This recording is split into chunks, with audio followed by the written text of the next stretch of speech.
जंतर मंतर पर प्रदर्शन का आज 24वां दिन है। बजरंग पूनिया है मेरे साथ। बजरंग, अभी कुछ दिन पहले जो डेवलपमेंट आया था कि महिला सांसदों को जो पत्र लिखे गए थे, मेल भेजे गए थे, उसका क्या रिस्पॉन्स रहा? अभी तक तो किसी ने कांटेक्ट करने की कोशिश नहीं की है। और हमारा यही था कि भाई क्यों ना हम पर्सनली लेटर दे के बुलाएं।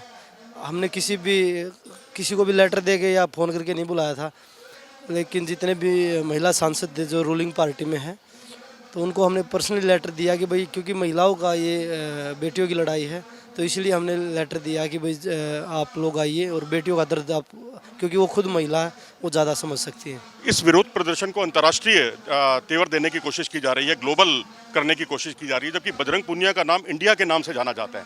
हमने आपको कजाकिस्तान में भी देखा, सबसे ज़्यादा क्रेज था तो बजरंग पूनिया का था, क्योंकि आप इंडिया को रिप्रेजेंट करते हैं। तो इंडिया की बदनामी नहीं होगी इससे? इंडिया की बदनामी, बजरंग का अगर क्रेज होता तो इंडिया में, तो ये न्याय के लिए हमें यहाँ नहीं बैठना पड़ता। और 24 दिन हो गए, अभी तक तो हमारे साथ किसी ने बात भी नहीं की है। तो ये मैं समझता हूँ कि ये हमारे देश का दुर्भाग्य है। जब मेडल जीतते हैं तब तो पूरा भरपूर प्यार मिलता है, जब बात न्याय की आती है तो उसको जात पात में, हरियाणा यूपी में बांट देते हैं। तो इससे गंदी राजनीति और क्या कर सकते हैं। राष्ट्रीय स्तर पर आपका इस आयोजन को बढ़ाने की ज़रूरत है, जैसा कि आपने बताया गया, इस मंच से कहा गया। आपको लगता है कि ये राष्ट्रीय स्तर के लिए जगह काफ़ी है? देखिए, हम ये नहीं बोल रहे लोगों को आप यहाँ आइए समर्थन करिए, पर जहाँ भी हैं आप, बेटियों की लड़ाई है, बेटियों का साथ दीजिए। और जहाँ आप गांव में है, शहर में है, आप वहाँ शांतिपूर्वक प्रोटेस्ट करिए। क्योंकि हमें छोटी छोटी, क्योंकि मीडिया हमें इतना नहीं दिखा रहा। मुझे नहीं पता मीडिया पे किस चीज़ का दबाव है, क्योंकि नहीं तो मीडिया को हम हमारे देश में चौथा स्तंभ बोलते हैं कि जो न्याय दिला सकते हैं। और वो पता नहीं इस प्रोटेस्ट को क्यों नहीं दिखा पा रहे, लोगों तक पहुंचा नहीं पा रहे। तो सोशल मीडिया के माध्यम से कोशिश है कि सरकार तक भी पहुंचाए। मैं आपके माध्यम से प्रधानमंत्री जी से और गृह मंत्री जी से भी विनती करता हूं कि इस चीज़ को संज्ञान में ले और जल्दी से जल्दी भारत की बेटियों को न्याय दिलाए, क्योंकि आपका ही नारा बेटी बचाओ बेटी पढ़ाओ होगा। 161 के बाद अब 164 की भी गवाहियाँ शुरू हो गई हैं, और जो जांच प्रक्रिया चल रही है उससे आप कितने संतुष्ट हैं? देखिए, हमें पूरा भरोसा है न्यायपालिका पे भी और पुलिस प्रशासन पे भी, क्योंकि थोड़ा स्लो तो चल रहा है, पर पुलिस में भी हमारे जैसे भाई हैं, बहनें हैं, और उनके घर में भी बेटियां हैं, बहनें हैं, तो वो इस दर्द को समझते हैं, पर उनके ऊपर भी किसी का दबाव है। तो मैं सभी देशवासियों से, मतलब सरकार से भी यही विनती करूंगा कि भाई इस चीज़ को जितना जल्दी आप सोल्व कर सकते हैं, क्योंकि इसमें देश की भी बदनामी हो रही है और खिलाड़ियों का भी नुकसान हो रहा है, देश के मेडलों का नुकसान हो रहा है। ओवरसाइट कमेटी के बारे में कुछ पहलवानों की तरफ से कहा गया कि वहाँ आपके साथ न्याय नहीं किया गया, और यहाँ तक कहा गया कि वो पिता तुल्य हैं आपके, बृजभूषण शरण सिंह। कितना आहत हुए आप इस बात से? देखिए, पिता तुल्य तो और बहुत सारे लोग हैं जो जेल में हैं, मैं नाम नहीं लूँगा किसी का पर्सनली।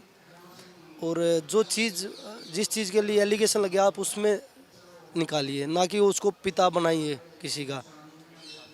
और मुझे नहीं लगता और साइड कमेटी में किसी ने भी मतलब इसको सीरियस लिया हो। पर चलो ठीक है, हमें दुख इस चीज़ का कि वो कुछ उसमें खिलाड़ी भी थे, वो भी साथ नहीं आ पाए।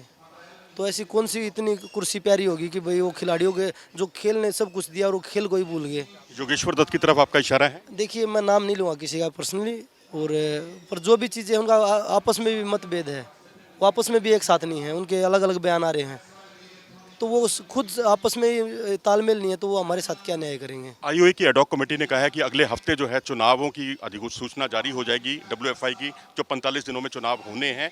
तो हमारी उसको लड़ाई चुनाव की नहीं है, हमारी लड़ाई सेक्सुअल हरासमेंट की है, भारत की बेटियों को न्याय दिलाने की है। नहीं, तो उसका आप, ये भी तो आपकी मांग है ना कि कोई मतलब अच्छे फेडरेशन लोग, के अध्यक्ष जो हैं बिल्कुल अच्छे उनके लोग परिवार हैं। से लोग ना आए। आप बिल्कुल जो उनके लोग हैं, क्योंकि अगर वो आते हैं तो वो सेम बृजभूषण के ही जो वो बोलेंगे वही होगा। तो हमने ये भी मांग रखी है कि कुश्ती में अच्छे लोग आए, जो कुश्ती को बढ़ावा दे सके। कुश्ती ऐसा गेम है जो 4 ओलंपिक से लगातार मेडल दे रहा है देश को, और ये हमारा दुर्भाग्य है, हमें 4 ओलंपिक लगातार मेडल दे रहे, उसके बाद प्रोटेस्ट करके हमें न्याय मांगना पड़ रहा है।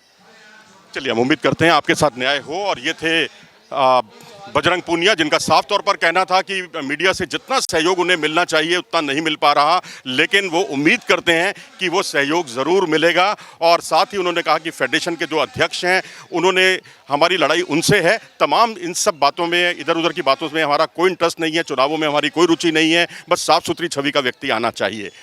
कैमरामैन आकाश के साथ मनोज जोशी, इंडिया न्यूज़।